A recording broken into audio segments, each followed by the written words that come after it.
The Company of Scotland trading to Africa and the Indies, also called the Scottish Darien Company, was an overseas trading company created by and Act of the Parliament of Scotland in 1695. The Act granted the company a monopoly of Scottish trade to India, Africa and the Americas, similar to English charter companies' monopolies, and also extraordinary sovereign rights and temporary exemptions from taxation.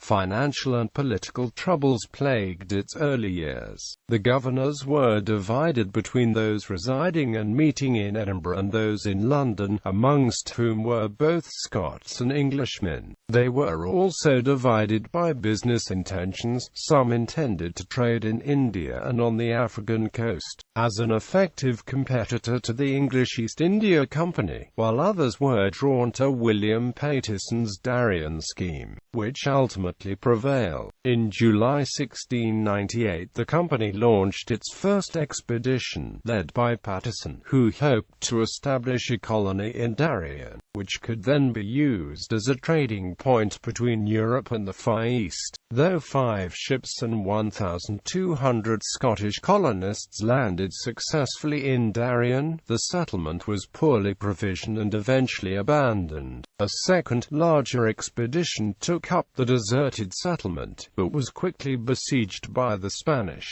More than 1,000 succumbed to hunger and disease, and in April 1700, 2 ships carried the few survivors home. Consequences of failure. All told, the venture, dubbed the Darien Scheme, drained Scotland of an estimated quarter of its liquid assets and played a key role in encouraging the country to the 1707 Act of Union, which united the kingdoms of Scotland and England. The new joint government, in a political bargain, agreed to cover the costs of winding up the Company of Scotland, in addition to compensate for servicing the English national debt and higher taxes for Scotland.